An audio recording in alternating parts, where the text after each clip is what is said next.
Bienvenue sur notre 5e saison podcast dédiée à l'Australie. Moi, c'est Julie. Après 3 PVT en Australie, j'accompagne aujourd'hui les futurs backpackers dans la préparation de leur propre aventure australienne. Avec ce podcast, on va te faire découvrir des histoires inspirantes des backpackers. Ils nous partageront leurs bons plans, leurs galères, leurs expériences pro, perso et aussi leurs conseils. Que tu sois en pleine préparation ou déjà sur place, ce podcast est fait pour toi. Si tu veux en savoir davantage sur l'Australie, tu peux aussi nous retrouver sur Instagram ou sur notre site internet départaustralie.com. Et si cet épisode t'a plu et que tu souhaites nous soutenir, n'hésite surtout pas à le partager en nous taguant et à mettre 5 étoiles sur les plateformes d'écoute. Merci à toi et surtout, bonne écoute.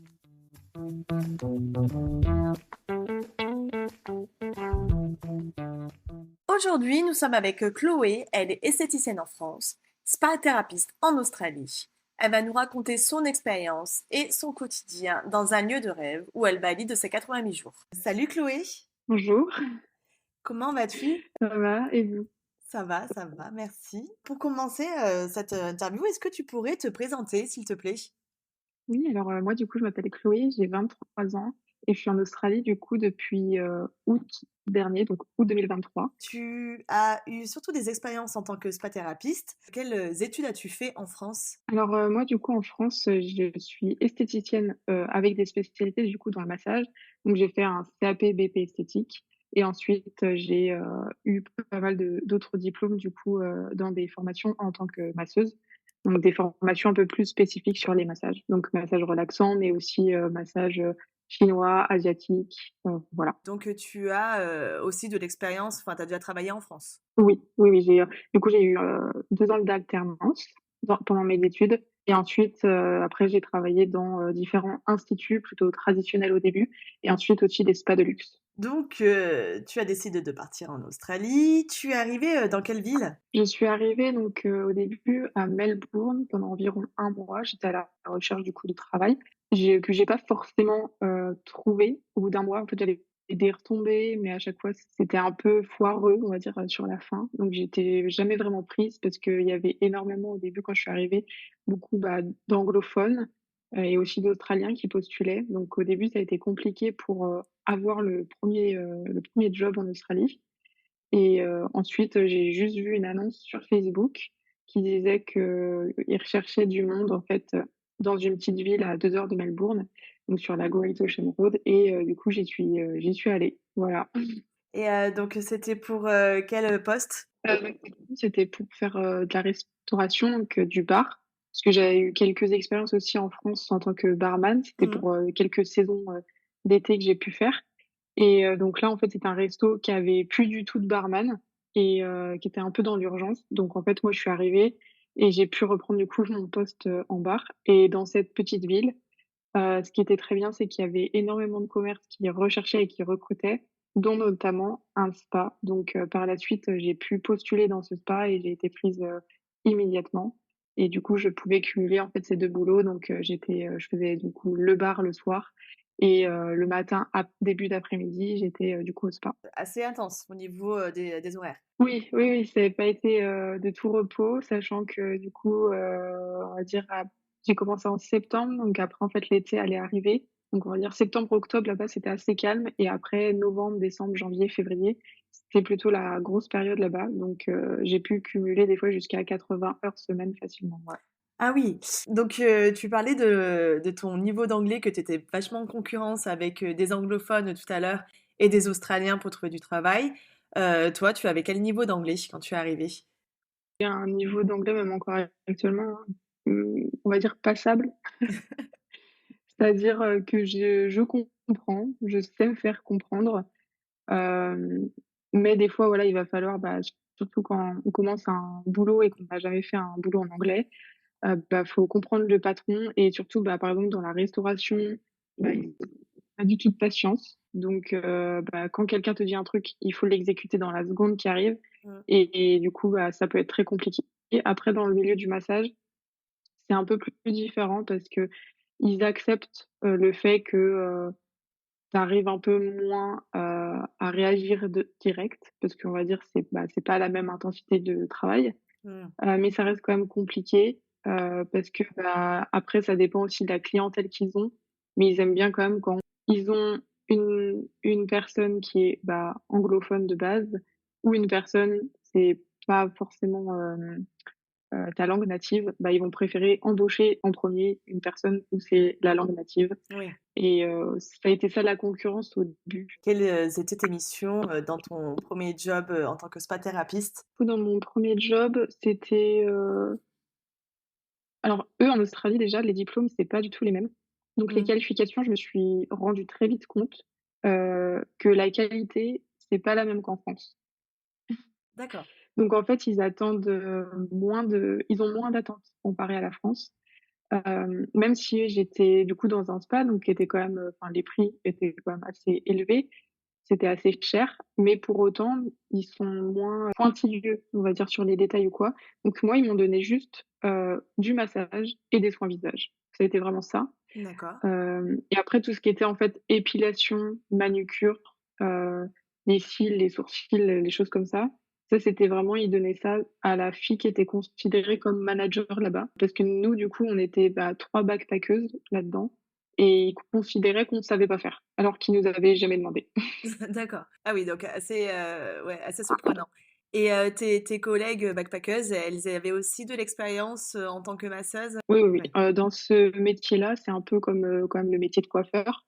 Si on n'a pas un minimum de connaissances, on peut pas rentrer comme ça. Même en Australie où il y a beaucoup de métiers qui sont possibles, ça reste quand même un métier où ils te demandent, des diplômes Mmh. et après il y a des masseuses aussi. Il y a une masseuse en du coup que j'ai rencontrée, bah, qui est française aussi. Elle, elle a pas vraiment de diplôme comme moi, mais elle a beaucoup d'expérience en tant que masseuse du coup, dans des spas en France. Parce qu'elle était à son compte avant, elle a fait beaucoup, beaucoup de formation, elle a beaucoup de compétences, bah, comme une pro. Donc elle a pu intégrer, ce genre de spa, bah, déjà en France, donc au final aussi en Australie. C'est vrai que, si on prend une formation de massage sur une semaine et qu'après on se dit masseur, Ouais. bah, on va pas forcément être pris au sérieux et on va pas forcément être pris non plus. Bah, oui, oui. Le Ouais. spa, il proposait quel type de massage? En Australie, c'est beaucoup comme des massages relaxants. Après, il y avait aussi du deep tissue et removal, un truc comme ça.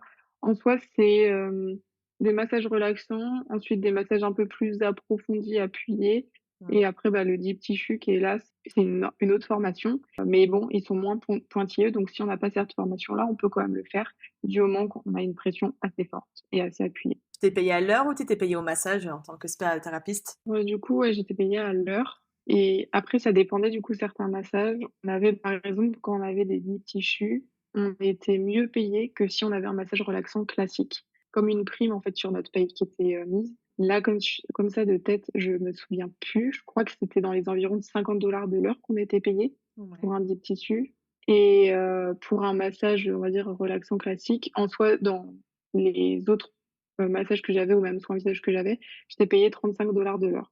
Ça faisait quand même un bon salaire?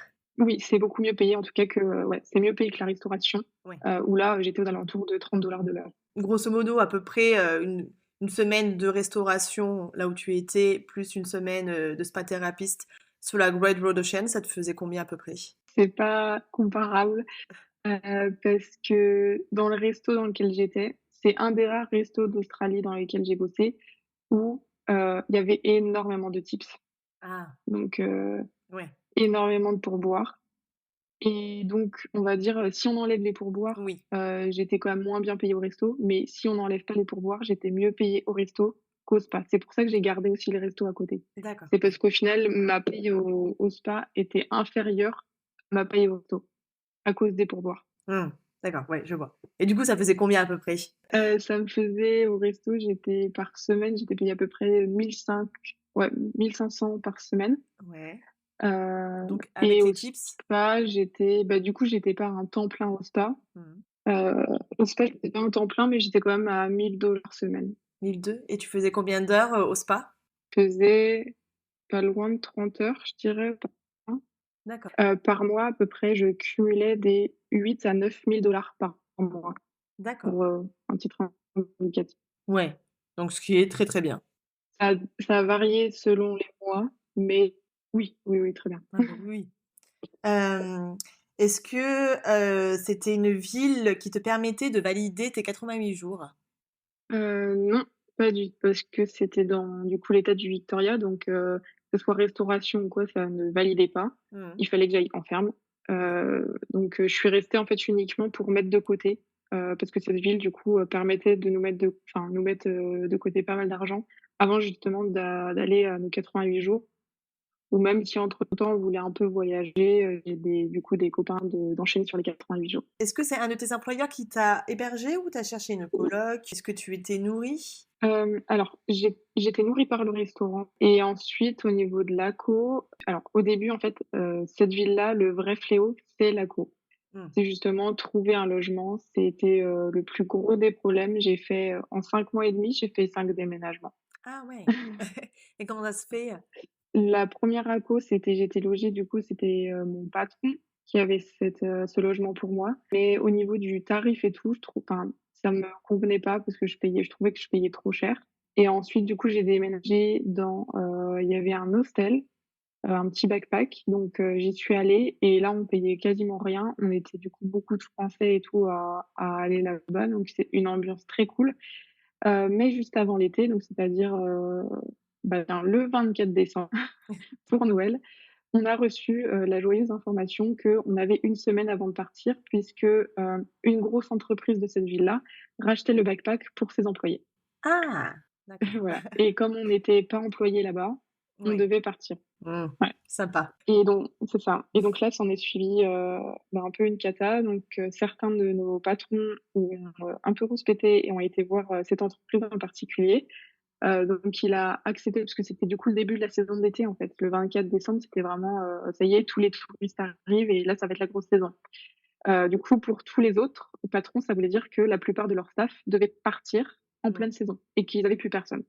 Donc ils ont eu un arrangement et on a pu rester, jusqu'au mois de janvier à peu près là-bas, et ensuite en janvier, rebelote, ils nous ont dit: «Bonjour, vous avez une semaine avant de partir», et là, il y a pas de négociation. Ouais. Donc on a dû partir à la fin du mois, et moi j'ai été assez chanceuse. Mon patron, en fait, avait pas mal de contacts en réalité, dans cette ville, donc il a réussi rapidement à nous retrouver des plans, logement. Moi j'ai trouvé mon logement grâce à une fille qui partait pour faire ses 88 jours et du coup qui avait un logement à proposer, Ouais. et du coup on l'a récupéré, et autrement les autres, ça a été, ouais, grâce, aux contacts qu'avait mon patron. Tu as fini, la saison et donc tu es partie. Est-ce que tu peux nous raconter un peu, la suite, de cette aventure? Oui, alors, du coup, moi, mon plan, c'était, donc là, on se retrouve, fin février, donc je voulais, partir de là-bas parce que je commençais à en avoir marre, et surtout, il fallait que je fasse mes 88 jours. Mon premier plan, c'était d'aller à Broome, donc je suis partie en 1er direction Perth. J'avais une formation de massage là-bas, que j'avais, vu un peu circuler, et que je voyais que c'est un massage qui est assez, on va dire, «à la mode» entre guillemets, ici en Australie, donc j'étais curieuse d'aller apprendre ce nouveau massage. Et c'est Et quoi en ce plus, je me suis dit: je serai sur la bonne côte ensuite pour, grimper à Broome.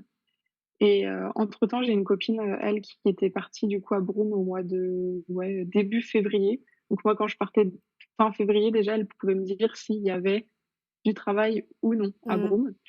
Et effectivement, elle m'a tout de suite dit que ça servait à rien que je vienne, parce que même elle, qui avait trouvé à l'avance un travail, elle arrivait à avoir que 20 heures par semaine, et que, du coup, pour les 88 jours, ça allait être long, Ouais. et pour trouver un deuxième travail là-bas, elle galérait beaucoup, et même à l'heure encore d'aujourd'hui, elle n'a pas de 2e travail. Donc ça fait que, heu, pour cumuler ces 88 jours, elle va devoir rester 6 mois.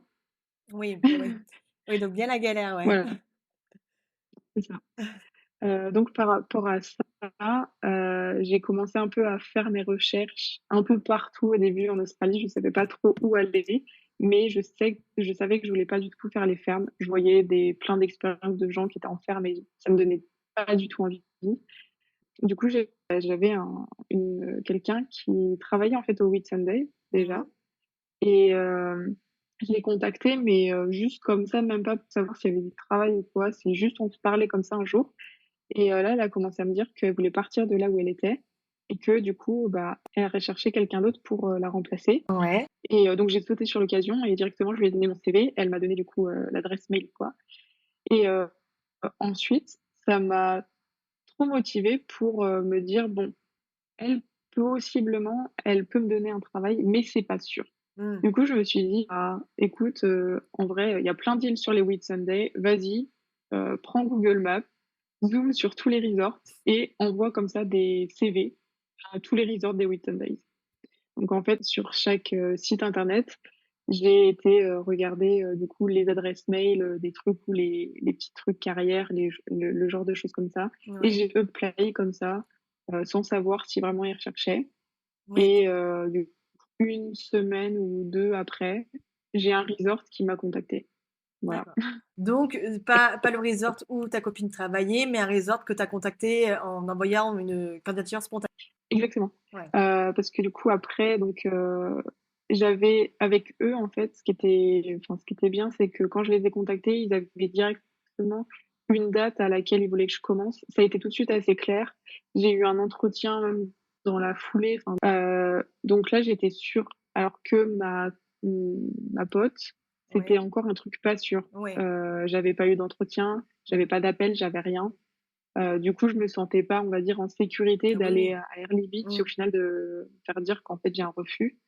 Donc du coup, je préférais, avoir un truc peut-être plus sûr et Mmh. du coup, ce resort-là, c'était très clair et là, pour le coup, assez sûr. Donc j'avais aussi vraiment le temps aussi d'aller, à Airly Beach et même de faire un petit trip sur la côte est, du coup. Donc Donc voilà. parfait. Donc tout rentrait dans l'ordre, tu as pu, continuer ton chemin. Tu as trouvé l'endroit pour, faire tes 88 jours. Mais alors du coup, tu, bosses dans quel, resort? Alors je bosse dans un resort qui s'appelle, Elysian, Elysian Retraite. C'est un éco-resort. C'est un peu particulier, parce que du coup, ils travaillent avec, l'énergie solaire. Mmh. Donc toute l'électricité que j'ai actuellement, c'est grâce aux panneaux solaires. Donc si on est sur des jours qui sont pluvieux, ça nous est déjà arrivé d'avoir des pannes d'électricité parce Oui. il y avait pas assez de soleil. Là, on arrive dans la saison sèche qu'ils appellent, enfin c'est l'hiver.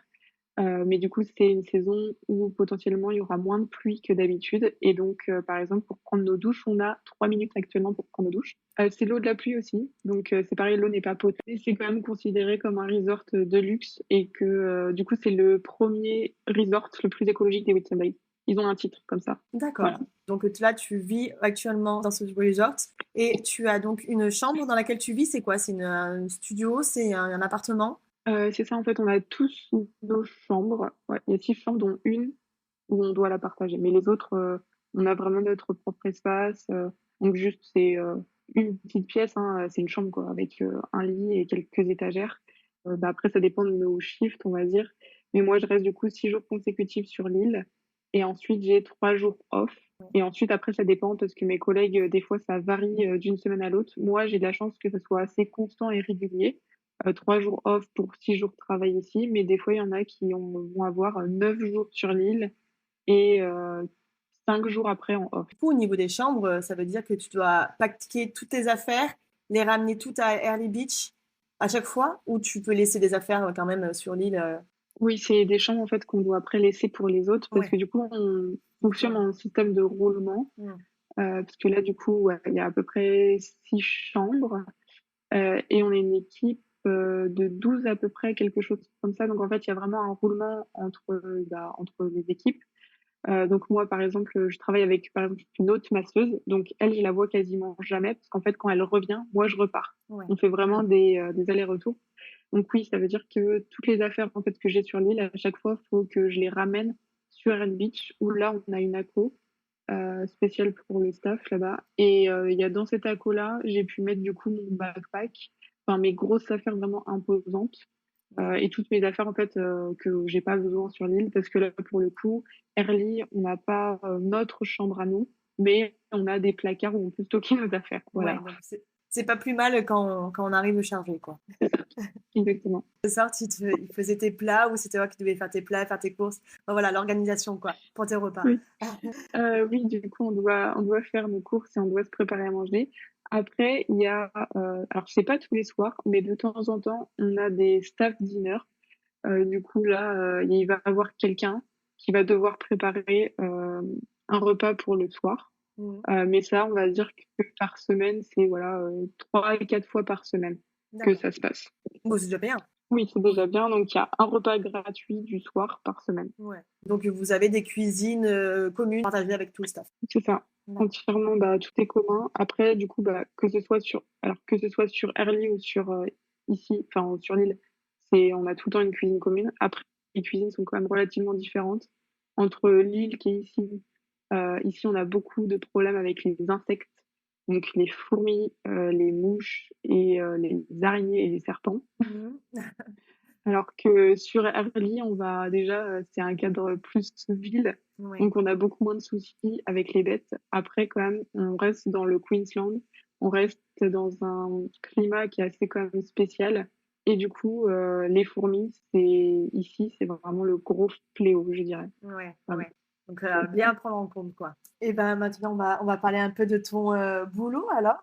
Donc, tu es de nouveau spa thérapeute aussi dans ce resort. Que tu peux nous expliquer un peu comment se passent tes journées, ce que tu y fais? Oui, alors donc ici, le resort est assez particulier parce qu'il y a une capacité de 20 guests maximum. On est Mmh. sur un resort de luxe, donc qui veut pas être trop grand pour pouvoir accueillir en fait c'est-à-dire le moins de personnes possible, mais au mieux. Donc on essaye d'avoir une qualité. Ouais. Euh, Ça fait que moi, pour mes massages, bah, il y a des semaines où je vais avoir beaucoup de demandes et d'autres semaines où je vais en avoir beaucoup moins. Donc, en ce moment, par jour, je fais entre 2 à 3 heures de massage dans la journée. Mmh. Donc c'est pas mes seuls shifts que j'ai. À côté, je fais aussi du housekeeping et de la restauration pour compenser. Parce qu'il y a des semaines, du coup, où je peux ne pas avoir du tout de massage, comme des semaines où, là, je crois que c'est demain ou après-demain, j'ai 5 heures de massage. Donc en D'accord. fait, ça va vraiment dépendre des jours et de la demande. Donc, tu fais d'autres boulots à côté pour compléter tes heures. Tu, C'est ça. tu fais combien d'heures à peu près par semaine? Je fais entre 20 et 30 heures semaine. T'es en casual alors? Oui, tout à fait. Ouais. Et tu es payé combien? Alors pour tout ce qui est housekeeping et resto, je suis payée 28 dollars de l'heure. Et pour le spa, je suis payée 60 dollars de l'heure. Et quelles prestations proposez-vous? Alors eux, ils proposent massage, gommage et soins visage. Et aussi enveloppement. Du coup, des fois, je fais des enveloppements. D'accord. Donc, quels sont pour toi les inconvénients de travailler sur cette île? Un petit inconvénient quand même, c'est que donc on a un cadre qui est quand même très beau.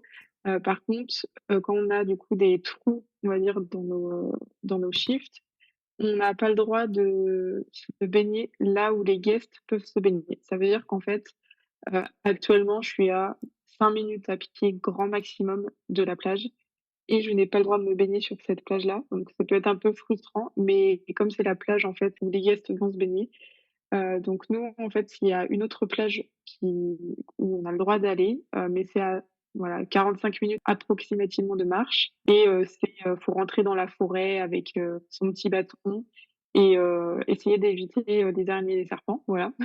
Mais il y a une petite crique à 45 minutes, en tout cas de marche si on a vraiment envie de se baigner D'accord.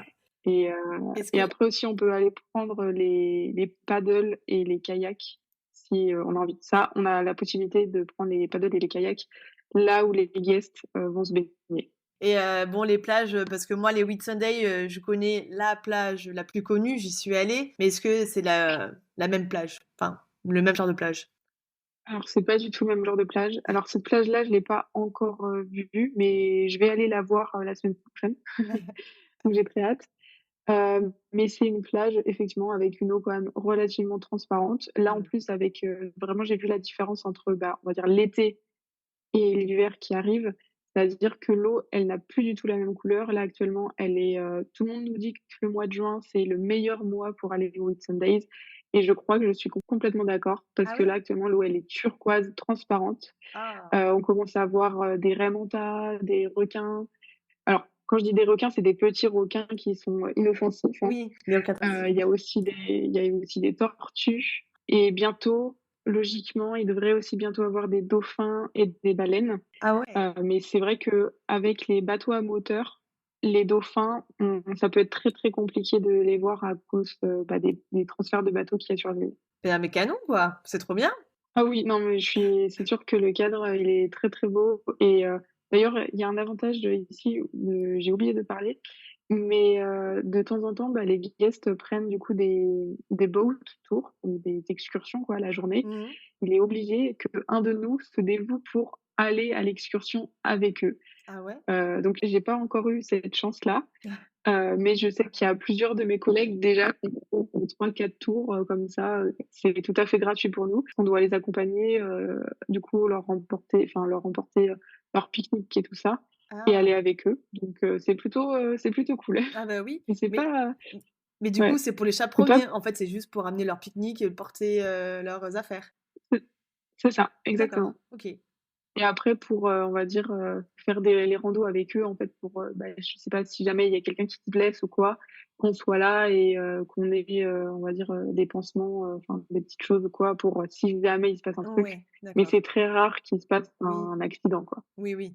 Oui, je pense que c'est pas des grosses randos, c'est plus des petites balades tranquilles, vous allez voir des plages, et tout ça? C'est ça, pour aller voir les points de vue, enfin Mmh, c'est les trucs assez touristiques ouais. et assez connus. Donc il y a pas de danger, mais voilà, c'est juste au cas où. Ouais, bah, trop stylé, bah, j'espère que tu auras l'occasion d'en faire une, avant de partir alors. Bah, j'espère, parce qu'après, c'est vrai que, bah, quand on est, au spa, à n'importe quel moment, les clients peuvent venir et c'est pour ça que, des fois, pour moi, ça peut être compliqué, en fait, d'être conviée à ce type d'excursion. Parce que des fois, il y a le matin, je peux ne pas avoir de massage et puis tout d'un coup, je sais pas, pendant le petit déjeuner, les gens, ils vont se dire: «Ah tiens, je vais faire un massage cet après-midi». Sauf que, bah, si cet après-midi-là, il y avait une excursion, bah, moi, je peux pas la faire puisque je suis dans le spa. Je loupe, des excursions des fois comme ça, mais je croise les doigts pour en faire au moins une. Ouais, bah, oui, oui. Bah, j'espère pour toi aussi, oui. De façon générale, pour toi, est-ce que c'est facile de trouver un boulot en tant que spa thérapeute en Australie ou pas du tout? Alors pour moi, en fait, à partir du moment où vous avez une qualification dans un domaine et un secteur d'activité, que ce soit en France, bah, après ça dépend. Si vous avez de l'expérience, par exemple en restauration, ça va être plus compliqué en Australie. Mais à partir du moment où on a d'autres, en fait, jobs avec des qualifications et c'est pas des jobs qui sont exploités par les backpackers, donc forcément le massage, bah, il y a pas beaucoup de monde qui sont, esthéticiennes ou masseuses ou quoi. Donc là, on a énormément beaucoup plus de chances de trouver un boulot. Mmh. Moi, du coup, grâce à ça, j'ai eu quand même pas mal d'opportunités. C'est des fois sur certaines grandes villes, j'avais, apply à certains jobs ou quoi. Bon, au final, je les ai pas acceptés, mais j'avais trouvé, à chaque fois du boulot, en fait, dans mon domaine. Donc ça, je trouve que c'est justement plus facile de trouver un boulot en ayant en tout cas, un secteur comme ça, de prédilection et avec des diplômes. Quel conseil donnerais-tu aux personnes qui veulent travailler dans l'esthétique? Et bien faire les études pour et c'est très bateau, mais c'est Oui. vrai. Et puis ensuite, juste si vous êtes passionné, par le bien-être, par tout ce secteur-là, bah, voilà, faire ses diplômes en France. Je ne conseille pas forcément de faire ces diplômes-là en Australie parce que, bah, comme je l'ai dit précédemment, les qualifications sont totalement différentes. Il faut savoir qu'en France, on a ces diplômes-là sont reconnus internationalement. Parce que, bah, en France, on est quand même la capitale, mondiale, de la beauté, de la coiffure et de la mode et Mmh. donc avoir des diplômes français, c'est reconnu, internationalement et ça, c'est très cool. Donc et de faire aussi un peu comme toi, d'envoyer des candidatures spontanées pour, trouver du boulot aussi, c'est pas ça? Exactement, Oui. oui, c'est ça. Vous pouvez utiliser, Indeed ou Google Maps qui a beaucoup fonctionné pour moi. Donc pas hésiter à envoyer en tout cas plein de CV même à des gens qui recrutent pas forcément, Mmh. faut pas hésiter. Pour, conclure, cette interview, est-ce que tu pourrais tout nous raconter, ton meilleur souvenir que tu as vécu en Australie? Eh bien, mon meilleur souvenir en Australie, je pense quand même, c'était quand j'étais, beaucoup dans la petite ville, à 2 heures de Melbourne. Mmh. C'est un souvenir très bête, mais c'était, une soirée sur la plage avec, du coup, tous les backpackers de cette ville-là. Donc c'est-à-dire on était une grosse communauté, française, mais aussi, latino, donc beaucoup d'Argentins et Chiliens et les Argentins nous avaient préparé, un gros feu de camp sur la plage Mmh. avec une grosse pièce de viande de facilement plus de 50 kilos Ah pour tout le ouais! monde et c'était, vraiment, une soirée latino donc ambiance, musique, latino, à manger du coup, de la viande et à boire des bières et on avait un petit spot avec un coucher de soleil qui était, plutôt pas mal sur la côte est, c'est compliqué à trouver quand même un spot pour un coucher de soleil. Donc, franchement, Ouais. c'était une très bonne soirée. Donc une vraie soirée de backpacker, quoi. Exactement. Mais des fois, le plus simple, c'est vraiment ce qui fait du bien aussi. Parce Mm. qu'on peut avoir de temps en temps des coups de blues de chez nous ou quoi. Et des fois, des choses comme ça simples. On a l'impression d'être comme dans une petite famille. Et franchement, ça fait plaisir. Ouais, Voilà, oui, ça fait du bien, ouais, je comprends. Je te remercie, Chloé, de nous avoir accordé ce temps et cette interview. mais de rien. Est-ce que tu acceptes de donner ton Insta pour les personnes qui auraient encore des questions à te poser au cas où? Oui, pas de souci. Si vous voulez me contacter, du coup, c'est sur alors Chloé sans H, donc CLOE tiré du bas DRG. Ok, ben génial. Ben je te remercie, Chloé, et je te dis à bientôt. Eh bien, merci à vous en tout cas pour cette interview et peut-être à bientôt, on ne sait pas. Salut! Au revoir.